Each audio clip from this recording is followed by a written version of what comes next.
Bienvenidos a un nuevo video sobre teología sistemática. Venimos hablando del pecado. Hemos hablado de su origen, hemos hablado de su naturaleza, hemos hablado de su transmisión y de sus consecuencias en nuestra vida. Hoy nos vamos a referir a su castigo.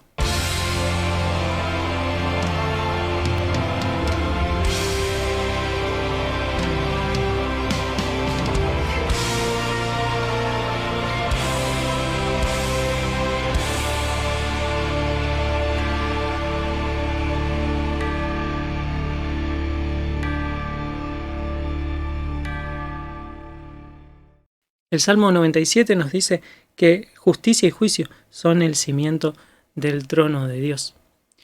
Es ese carácter justo el cimiento de su trono y es la santidad de Dios lo que exige la santidad de su pueblo. Sean santos porque yo, Jehová, soy santo, le dice Dios a su pueblo. Y habíamos visto que el pecado es falta de conformidad a la ley de Dios. Es decir, el pecado es no conformarnos al carácter justo y santo de Dios. Es por ende lógico que esa santidad y esa justicia de Dios exijan el castigo del pecado. La ira de Dios se revela desde el cielo contra toda injusticia e impiedad de los hombres que detienen con injusticia la verdad, nos dice la carta a los romanos. Vemos en primer lugar que el castigo de Dios hacia el pecado es completamente consecuente con su carácter, con su esencia justa y santa. Hay personas que niegan que Dios castigue el pecado. Ellos dicen que como Dios es amor, Dios no puede castigar el pecado, pero la Biblia nos muestra que justamente porque Dios ama la justicia, debe necesariamente castigar el pecado. Si Dios no castigara el pecado, si Dios no castigara el mal, estaríamos ante un Dios que se complace en el mal o que en el mejor de los casos le da lo mismo. Estaríamos ante la presencia de un Dios injusto. Pero la Biblia nos muestra que Dios es justo y que Dios es santo. Por ende, Él castiga el pecado, tanto en esta vida como en la venidera. El Catecismo de Heidelberg dice: ¿dejará Dios sin castigo tal desobediencia y apostasía? De ninguna manera. Antes, su ira se engrandece horriblemente, tanto por el pecado original como por aquellos que cometemos ahora, y quiere castigarlos por su perfecta justicia, temporal o eternamente. Según ha dicho él mismo: maldito todo aquel que no permaneciere en todas las cosas escritas en el libro de la ley para hacerlas. A lo que hay una repregunta, dice: ¿no es Dios también misericordioso? Dios es misericordioso, pero también es justo. Por tanto, su justicia exige que el pecado que se ha cometido contra su suprema majestad sea también castigado con el mayor castigo, que es pena eterna, así en el cuerpo como en el alma. La palabra castigo deriva de la raíz que significa expiación o pena, y denota justamente el sufrimiento infligido por causa de una transgresión. Es decir, que el castigo tiene su origen en la rectitud de Dios, en su justicia. El carácter santo de Dios es el que demanda santidad, y la falta de esa conformidad al carácter santo de Dios exige necesariamente que Dios lo castigue, como habíamos visto recién. El castigo es la pena del pecador por causa de su pecado, es una deuda ante la justicia de Dios. Pero, ¿cuál es el propósito de Dios al castigar el pecado? Hay distintas posturas sobre esto, hay distintos puntos de vista.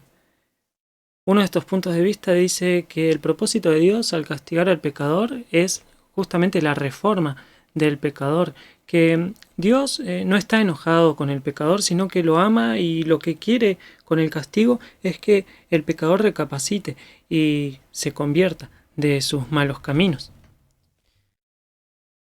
El problema con este punto de vista es que no distingue entre el castigo y la disciplina, y esa es una diferencia muy grande que la Escritura nos muestra.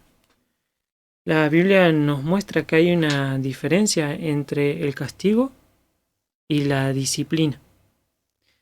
Dios castiga el pecado, y no solo que Dios aborrece el pecado, sino que también aborrece al pecador. Dios está airado contra el impío todos los días, nos dice el Salmo, mientras que Nahum capítulo 1, versículo 2 dice que Jehová es Dios celoso y justiciero. Jehová se indigna y toma venganza. Jehová toma venganza de sus enemigos, la reserva para sus adversarios. Acá la venganza no tiene un aspecto de ensañarse con alguien simplemente por verlos sufrir, sino que es la respuesta natural de la santidad de Dios ante el pecado. Es el pago justo que el pecado merece. Entonces, la postura de que el castigo de Dios es justamente buscar la reforma del pecador y buscar el bien del pecador, no siempre es así.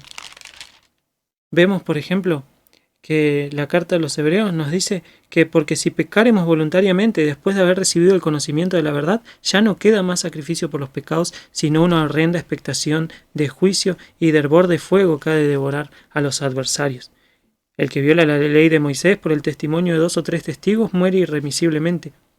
¿Cuánto mayor castigo pensáis que merecerá el que pisoteara el Hijo de Dios y tuviere por inmunda la sangre del pacto en la cual fue santificado e hiciera afrenta al Espíritu de gracia? Pues conocemos al que dijo, mía es la venganza, yo daré el pago, dice el Señor, y otra vez el Señor juzgará a su pueblo. Horrenda cosa es caer en manos del Dios vivo. El propósito del castigo de Dios no tiene como fin la reforma del pecador, aunque ciertamente esto puede ocurrir en algunos casos, pero debemos distinguir entre el castigo y la disciplina. Dios castiga a los pecadores. La disciplina es solo para sus hijos. La misma carta a los Hebreos nos dice que el Señor al que ama disciplina y azota a todo el que recibe por hijo. Si soportáis la disciplina, Dios os trata como a hijos, porque ¿qué hijo es aquel a quien el Padre no disciplina?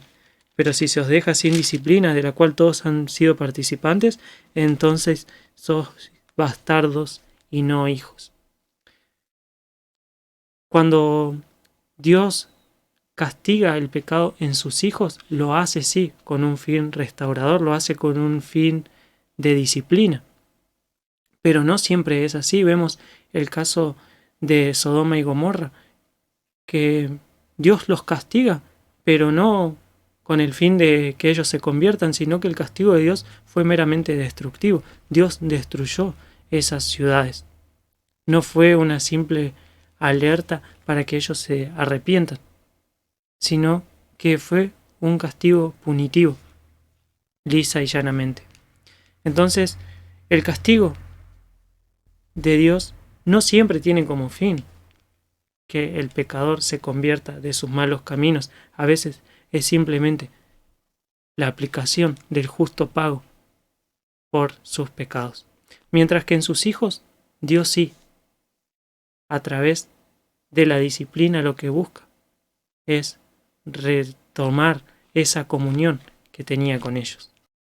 Entonces vemos esta distinción entre el castigo y la disciplina. El castigo surge de la justicia de Dios, mientras que la disciplina sí surge de su amor para con sus hijos. Y es en esta disciplina que surge el amor de Dios para con sus hijos que vemos distintas cuestiones. A veces Dios sí castiga de cierta forma el pecado en sus hijos para traerlos de vuelta a sus caminos, y otras veces simplemente permite ciertas calamidades en la vida de sus hijos que no necesariamente están relacionadas a algún pecado, que no necesariamente son consecuencia de algún pecado en particular, como vemos por ejemplo en la vida de Job. Vemos que a veces Dios permite ciertos males para lograr sus objetivos en la vida de sus hijos. Por ejemplo, en Eclesiastés 7:2 dice, mejor ir a la casa de luto que a la casa del banquete, porque aquello es el fin de todos los hombres, y el que vive lo pondrá en su corazón. A veces Dios permite ciertos momentos de angustia, ciertos momentos de tristeza en las personas, incluso permite que contemplemos las consecuencias de la muerte para que no nos olvidemos de lo breve y lo frágil que es esta vida y pongamos nuestra mira en las cosas eternas y no en las de este mundo. Otras veces el castigo de Dios o esa disciplina para con sus hijos surge de la intención de corregirnos o purificarnos, como dice Jeremías: corrígeme, oh Jehová, con medida, no en tu ira, no sea que me aniquiles. Acá el profeta le dice: corrígeme, purifícame, pero no me destruyas. Y eso es lo que tiene como fin la disciplina de Dios para con sus hijos. En este mismo sentido, el apóstol Pablo dice: cuando somos juzgados, somos educados por el Señor para que no seamos condenados con el mundo. El Señor nos educa a través de esa disciplina que surge de su amor para con sus hijos. Esa disciplina tiene como fin advertirnos acerca de la brevedad de esta vida y que no perdamos nuestro tiempo en cosas que no tienen ningún provecho. También tienen como fin corregir nuestra conducta y purificarnos. Y también tiene como fin incluso a veces hacernos partícipes de los sufrimientos de Cristo, como decía el apóstol Pablo también a los filipenses. Porque a vosotros os es concedido a causa de Cristo, no solo que creáis en Él, sino también que padezcáis por Él, teniendo el mismo conflicto que habéis visto en mí y ahora oís que hay en mí. Decía el apóstol que Él cumplía los sufrimientos que faltaban a Cristo. Y esto no habla de sufrimientos expiatorios, no quiere decir que nuestro sufrimiento aplique para perdón de pecados o que nuestro sufrimiento sea para expiación, ni de ninguna manera, sino que a veces y en ciertas circunstancias Dios permite que sus hijos sean partícipes de los mismos sufrimientos que pasó Cristo, de las mismas aflicciones, lo cual nos identifica también con el Hijo de Dios. Entonces, esta noción de que Dios castiga por amor al pecador no siempre es así. La disciplina es para los hijos, solo para los hijos. Otra noción es que Dios castiga el pecado para advertir a otros acerca de las consecuencias del pecado. Y esto sin duda es un efecto colateral del castigo de Dios, pero no es el propósito mismo. Es decir, cuando Dios castiga el pecado, muchas veces eso implica que otros vean las consecuencias y se abstengan de cometer el mismo pecado. Lo mismo pasa con la justicia civil. Si se castiga a un ladrón con una pena ejemplar, la sociedad se va a ver advertida acerca de cometer ese mismo delito. Dice: si yo robo, voy a tener también esa pena. Y entonces tiene esa intención de disuadir a las personas de cometer crímenes. El castigo de Dios puede tener ese efecto, pero ese no es el propósito principal de el castigo del pecado. Entonces, si bien, como hemos visto, el castigo de Dios puede tener un beneficio para el individuo y para la sociedad, no es el fin último y el objetivo principal del castigo de Dios. ¿Cuál es ese objetivo principal? Es, como hemos visto al principio, vindicar la rectitud y la justicia divina. Él es la roca cuya obra es perfecta, porque todos sus caminos son rectitud. Dios de verdad y sin ninguna iniquidad en él. Él es justo y es recto. Dios es justo y recto, Dios es santo, el pecado es la falta de conformidad a ese carácter justo y santo, por lo cual el castigo del pecado tiene como principal objetivo reivindicar el propio carácter de Dios. Habíamos dicho, si Dios no castiga el pecado, Dios sería injusto, Dios sería un Dios que se complace con el mal, un Dios al que al menos le da lo mismo. Entonces, castigar el pecado reivindica el carácter justo y santo de Dios. Él paga a cada uno según lo que se merece. Por tanto, hombres cuerdos, escuchadme, lejos esté de Dios la maldad y de Shaddai la injusticia, porque Él pagará al hombre conforme a sus obras, y hará que cada uno halle según su camino. Entonces, Dios castiga el pecado para reivindicar su carácter justo y santo. Ese castigo tiene efectos colaterales, efectos secundarios, como el beneficio del pecador y como el beneficio de la sociedad en algunos casos, sí, pero esos no son los objetivos principales en el castigo del pecado, sino que es afirmar el propio carácter de Dios. ¿De qué forma Dios castiga el pecado? Solemos hacer una distinción que puede ser útil para entender ciertos aspectos del castigo de Dios. Podemos hablar de un castigo natural y de un castigo impuesto. Y si bien están muy relacionados entre sí, porque los castigos naturales son consecuencias impuestas por Dios, es útil esta distinción ya que nos deja ver también cuál es la relación del cristiano con el pecado, de lo que vamos a desarrollar igual en próximos videos. Cuando hablamos de castigo natural del pecado, nos referimos que son las consecuencias inevitables que tienen nuestros propios actos. Es el resultado natural del pecado y del cual no podemos escapar. Son consecuencias justamente inevitables, no podemos librarnos de ellas. Podemos arrepentirnos y Dios nos puede perdonar del pecado, pero eso no nos libra de las consecuencias de nuestras acciones. Esto se ve mucho en la ley de la siembra y cosecha, donde nuestras acciones determinan nuestras consecuencias. Lo vemos mucho en la Escritura. Vemos, por ejemplo, en el Salmo 9, versículo 15, que se hundieron las naciones en el hoyo que hicieron. En la red que escondieron fue tomado su pie. Muy similar, el Salmo 94, 23 dice que Él hará volver sobre ellos su iniquidad y los destruirá en su propia maldad. Los destruirá Jehová nuestro Dios. Dios castiga a estas naciones utilizando las consecuencias de sus propias acciones.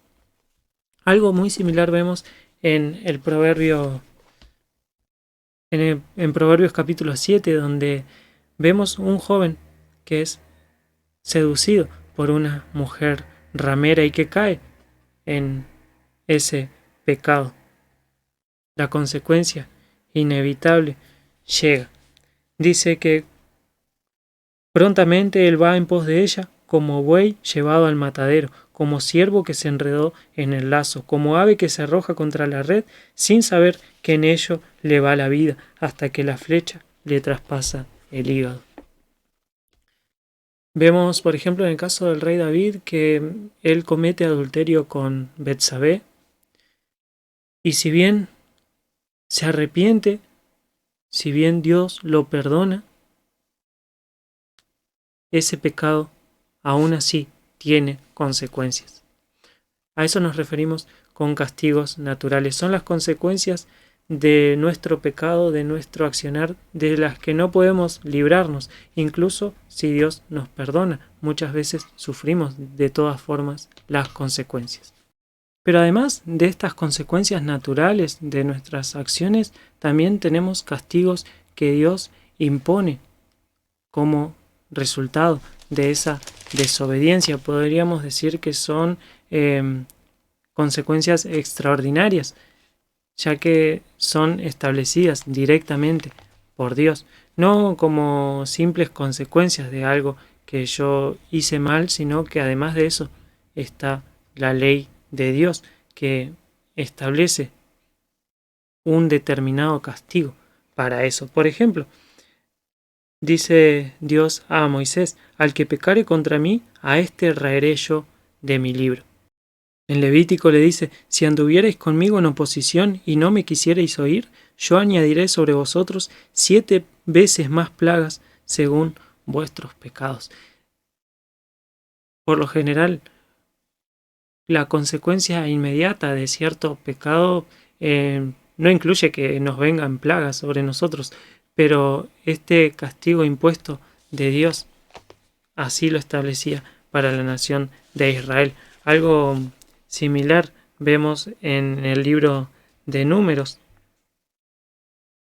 Por cuanto ha menospreciado la palabra de Jehová y ha traspasado su mandamiento, tal persona será cortada sin remedio y su iniquidad recaerá sobre ella. Vemos dos consecuencias acá. Primero, la consecuencia natural. Vemos que la iniquidad caería sobre esa persona, esa es la consecuencia natural de su pecado, pero que además sería cortado del pueblo, sería apartado del pueblo como un castigo impuesto de Dios puntualmente por cierto pecado.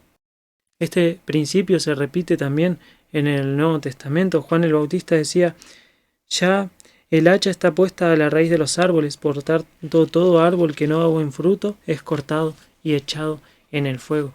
Este principio permanece en el Nuevo Testamento mostrando que hay un castigo impuesto por Dios para el pecado que verá su cumplimiento y su manifestación futura en el castigo del infierno. Muchos teólogos modernos niegan este castigo impuesto de Dios, solamente aceptan el castigo natural, solamente aceptan las consecuencias naturales que tienen nuestras malas acciones, pero niegan que Dios vaya a castigar eternamente los pecados en el infierno. Ellos tienden a decir que el cielo y el infierno son solo estados mentales, que son solo sufrimientos o beneficios que nosotros experimentamos dentro nuestro por nuestra propia concepción moral, pero la Biblia es muy clara al afirmar que Dios castigará en el futuro el pecado en el infierno. Dios hace referencia no solo al castigo actual, sino también a su manifestación futura en el infierno, al castigo eterno del pecado. La Biblia enseña claramente el castigo de Dios al pecado. Ya había una amenaza de muerte en la ley, el mandamiento que Dios le da a Adán. De todo árbol del huerto podrás comer, menos de ese árbol, porque el día que comieres de él, ciertamente morirás. La muerte no hace referencia simplemente a la descomposición inmediata del cuerpo, sino que la muerte como un todo. La muerte entró en la humanidad no solo física, sino también espiritual y también eternamente. La muerte es la separación de la fuente de vida. La muerte es la separación de Dios, que empezó cuando Dios expulsa al ser humano del huerto de Edén y nos dice que por el pecado de Adán la muerte entró a toda la humanidad. Por el pecado de un hombre la muerte entró a la humanidad, la muerte pasó a todos los hombres. La muerte es la paga del pecado, nos dice Pablo a los romanos. El castigo, entonces, incluye distintos tipos de muerte. La primera consecuencia, como veíamos, es la muerte espiritual. Agustín de Hipona decía que el pecado es también el castigo del pecado. Es decir, que la propia naturaleza corrompida de la humanidad, nuestra propia naturaleza pecaminosa, es parte del castigo de Dios por aquel pecado original. Veíamos que Adán pecó y la muerte pasó a todos los hombres. Esa naturaleza corrompida que nosotros heredamos es parte del castigo por ese pecado original. Ese estado de muerte espiritual, de separación de Dios, es resultado del pecado. Como veíamos, Dios expulsa a Adán y Eva del huerto de Edén, de aquel lugar que simbolizaba, que representaba la comunión del hombre con Dios. El hombre es expulsado de ese lugar y ahí se grafica claramente la separación espiritual, la muerte espiritual del ser humano. En ese sentido, a la vista de Dios, el ser humano está totalmente corrompido. y está totalmente separado de Él, muerto en sus delitos y pecados y también culpable por el pecado. El pecado entonces es en sí mismo un castigo por el pecado. Prenderán al impío sus propias iniquidades, y retenido será con las cuerdas de su pecado. Los sufrimientos de la vida también son parte de la pena actual por el pecado. Esto es así desde la misma caída también. Cuando Adán y Eva pecan, Dios le dice a la mujer: multiplicaré en gran manera los dolores en tus preñeces, con dolor darás a luz los hijos, y tu deseo será para tu marido, y él se enseñoreará de ti. Y al hombre dijo: por cuanto obedeciste la voz de tu mujer, y comiste del árbol de que te mandé diciendo: no comerás de él, maldita será la tierra por tu causa, con dolor comerás de ella todos los días de tu vida, espinos y cardos te producirá, y comerás plantas del campo. Con el sudor de tu rostro comerás el pan hasta que vuelvas a la tierra, porque de ella fuiste tomado, pues polvo eres, y al polvo volverás. Vemos a partir de este punto que ya el sufrimiento se introduce en la experiencia humana. A la mujer le dice: multiplicaré los dolores en tus preñeces. También introduce el sufrimiento en cuanto a la labor del hombre. Dice: ya no te será fácil conseguir alimento, ahora lo vas a conseguir con sufrimiento, con fatiga, con cansancio. Al mismo tiempo se introducen los conflictos en las relaciones interpersonales. Le dice a la mujer: desearás dominar a tu marido, pero él te dominará. Habla, como hemos visto ya en aquel entonces, ese conflicto que se introduce en las relaciones humanas. Todo eso como resultado del pecado. La enfermedad física, los padecimientos emocionales, las catástrofes naturales, los conflictos en las relaciones humanas y en la relación del ser humano con su entorno, todo es consecuencia del pecado. Maldita será la tierra por tu culpa. Incluso la creación se ve expuesta a las consecuencias del pecado. De esto mismo nos habla el apóstol Pablo, que dice que la creación fue sujeta a vanidad, fue sujeta a corrupción y que está con dolores de parto. La misma creación se ha visto afectada por el pecado y vemos que todos los sufrimientos de la vida son consecuencias de ese pecado. No existiría el sufrimiento, no existiría la muerte, no existiría la enfermedad si no fuera por causa del pecado. Esto mismo se ve en las consecuencias de la desobediencia ya en el pacto de Dios con la nación de Israel. Dice: pero acontecerá, si no oyeres la voz de Jehová tu Dios para procurar cumplir todos sus mandamientos y sus estatutos que yo te intimo hoy, que vendrán sobre ti todas estas maldiciones y te alcanzarán. Maldito serás tú en la ciudad y maldito en el campo, maldita tu canasta y tu arteza de amasar, maldito el fruto de tu vientre, el fruto de tu tierra, las crías de tus vacas y los rebaños de tus ovejas, maldito serás en tu entrar y maldito en tu salir, etcétera, etcétera. Las catástrofes naturales también son parte de ese sufrimiento. Por eso en un solo día vendrán sus plagas, muerte, duelo y hambre, y será consumida con fuego, porque poderoso es el Señor Dios que la juzgó. Vemos entonces que los sufrimientos, los conflictos, las catástrofes naturales, las enfermedades, todo es consecuencia del pecado, todo es parte del castigo actual por el pecado. Pero esto no quiere decir que toda calamidad sea resultado directo de un pecado en particular.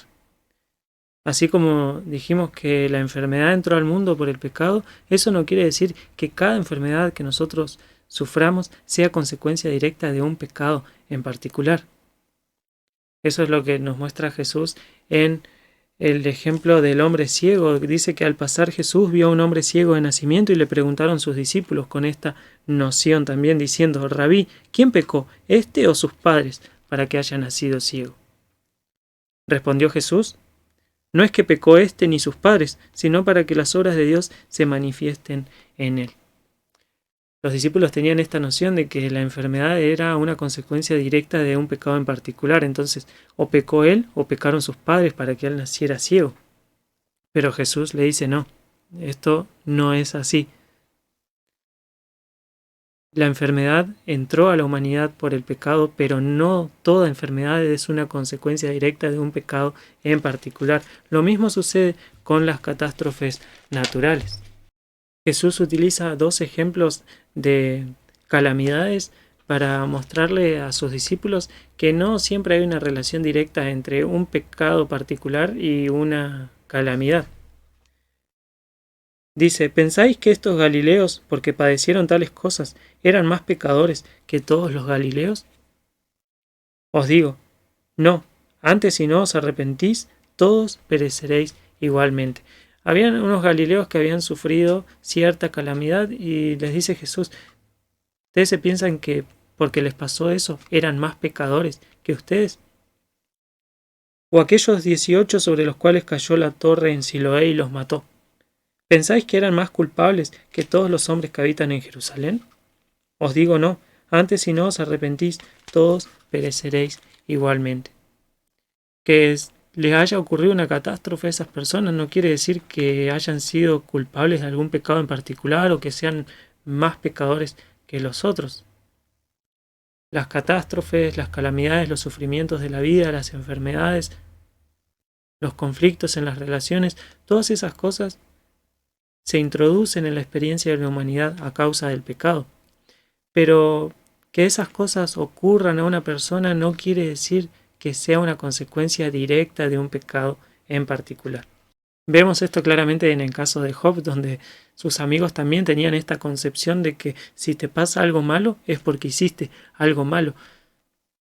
Pero vemos que Job era justo, sin embargo Dios permitió las enfermedades, permitió que perdiera su familia, que perdiera todos sus bienes.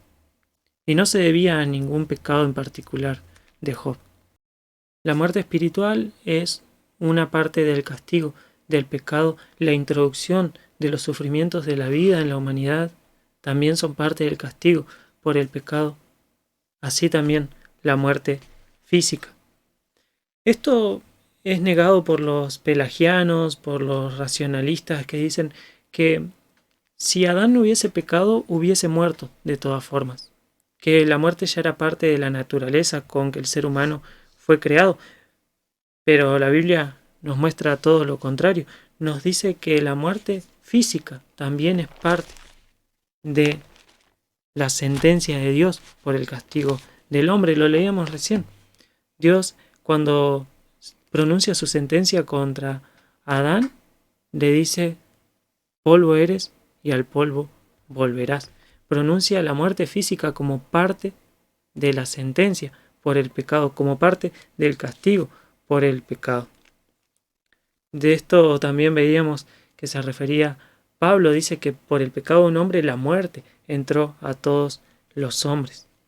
Y la Biblia en general enseña este vínculo entre el pecado y la muerte. La paga del pecado es la muerte y eso incluye también la muerte física. Pero así como hacíamos recién una aclaración respecto a cada enfermedad en particular, cada calamidad en particular, que no necesariamente está vinculada a un pecado en particular, lo mismo sucede con la muerte. Que una persona muera no quiere decir que fue un castigo por algún pecado en particular. ¿Puede haber esos casos? Evidentemente sí, como lo vemos en el caso de Ananías y Zafira, que mintieron al Espíritu Santo y murieron inmediatamente. Pero no en todos los casos es de esa forma. Y también la Biblia nos aclara acerca de la relación de la muerte y el creyente.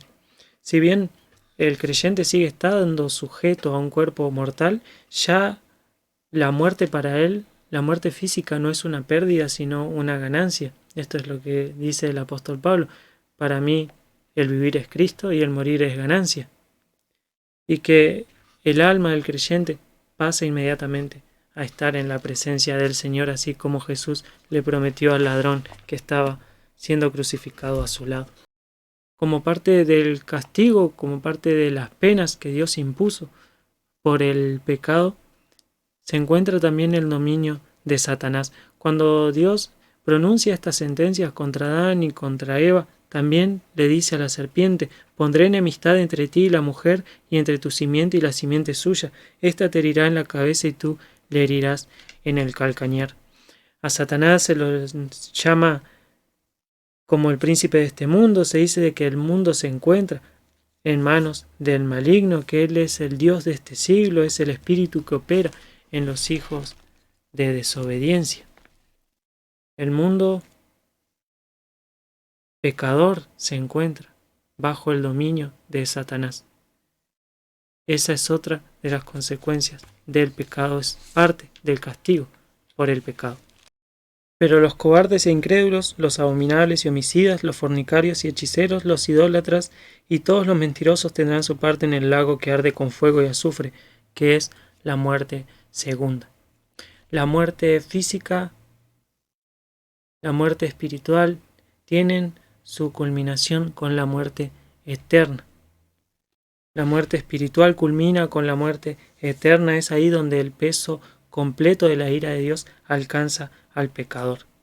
Vimos distintos aspectos del castigo de Dios al pecado. Hay una muerte espiritual, están los sufrimientos de la vida, está la muerte física, incluso también el dominio de Satanás. Pero es en el castigo eterno donde todo el peso de la ira de Dios caerá sobre los pecadores. Es esa muerte eterna que no es dejar de existir, sino es una separación completa de la fuente de vida. Por eso es la descripción más horrible que se encuentra en las Escrituras, y por eso se le llama la muerte segunda. Hay personas a las que no les gusta hablar del castigo del pecado, pero es totalmente necesario para entender la obra de Cristo, porque es justamente la obra de Cristo lo que nos libra del castigo del pecado. Parte del castigo del pecado es la muerte espiritual, y nosotros estábamos muertos en nuestros delitos y pecados, pero aún en esa condición de muerte espiritual, Dios nos dio vida juntamente con Cristo, y por gracia somos salvos. Parte del castigo del pecado son los sufrimientos de la vida, pero a los que están en Cristo, todas las cosas les ayudan a bien. Dios utiliza los sufrimientos de la vida ya no como castigo, sino como disciplina para aquellos que están en su Hijo. Parte del castigo del pecado es la muerte física, pero para el creyente la muerte física ya no es algo que debemos temer, sino que es una ganancia, porque es el paso para estar en la presencia del Señor. Parte del castigo del pecado es el dominio de Satanás. Pero Dios, a través de la obra de Cristo, nos ha sacado del reino de las tinieblas y trasladado al reino de su amado Hijo. Ya no estamos bajo el dominio de Satanás, sino que nos ha dado el Espíritu Santo, por el cual tenemos dominio propio. Y sobre todas las cosas, el castigo del pecado finalmente será la muerte eterna, la muerte segunda. Pero a los que están en Cristo, a los que han creído en el nombre del unigénito Hijo de Dios, serán librados y no sufrirán daño de la segunda muerte. Podemos distinguir entre el castigo natural, entre las consecuencias naturales de nuestras acciones, y el castigo impuesto de Dios. La obra de Cristo libra a los creyentes de ese castigo impuesto, nos libra de las consecuencias legales de nuestro pecado, de nuestra posición ante la justicia de Dios, pero no nos libra de las consecuencias de nuestras acciones. De hecho, muchas veces Dios utiliza esas consecuencias para corregirnos y para purificarnos. Espero que el video te haya sido útil. Si es así, dale like y compartilo con alguien a quien le pueda interesar. En el próximo video de Teología Sistemática hablaremos acerca de si todos los pecados son iguales. Así que si te interesa, suscríbete al canal y activa la campanita, así de paso te libras del castigo eterno.